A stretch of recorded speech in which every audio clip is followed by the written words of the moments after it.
You've heard of charter fishing boats. Well, this is the Wahoo, a charter wreck diving boat that operates out of Captree. The captain is Steve Beilinda. He makes his living by taking scuba divers to the sites of shipwrecks, and there are plenty of them. We attract people from Florida, California, Illinois, Chicago, Massachusetts, all over the country. This is probably some of the best wreck diving in the world. There are literally hundreds of shipwrecks off the Long Island and New Jersey coasts. Experts say it's not because the waters are so particularly rough.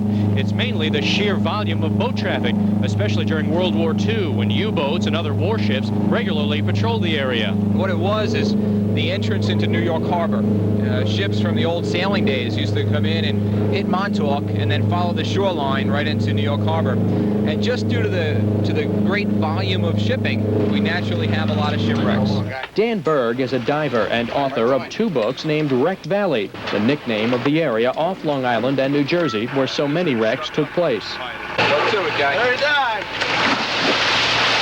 This particular day, divers visited the site of the USS San Diego, a World War I cruiser sunk in 1918 by a German mine. It is considered one of the most popular wrecks on the East Coast. I think most wreck divers in the area are in search of artifacts, and the San Diego holds a wealth of artifacts for the sport diver.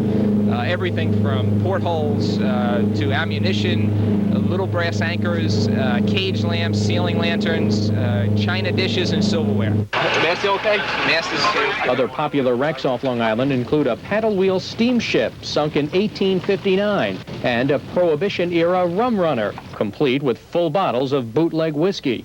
No current? Strong. Strong? Not the way you were swimming. You were swimming nice and easy. But the sport is not without its controversy. There are efforts underway right now to severely limit access to shipwrecks. Supporters of the move saying that divers are stealing from history.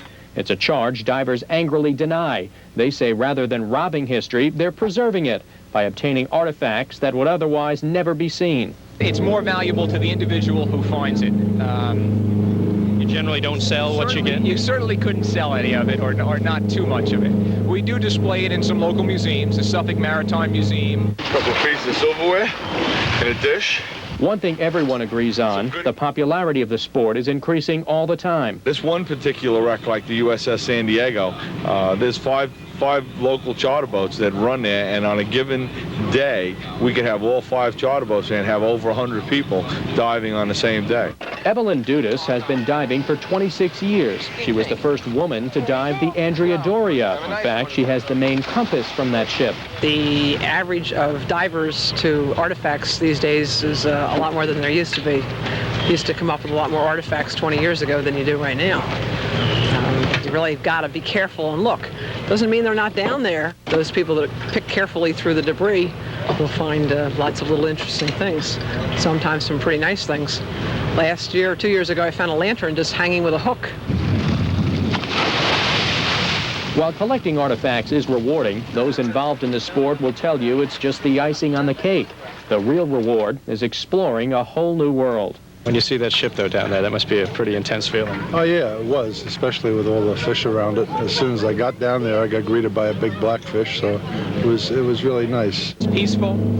The only noise is the noise of your own bubbles as they bubble out of your regulator up towards the surface. You see a variety of fish, mostly small bait fish, but some blackfish and some sea bass, an occasional shark, some codfish, things like that.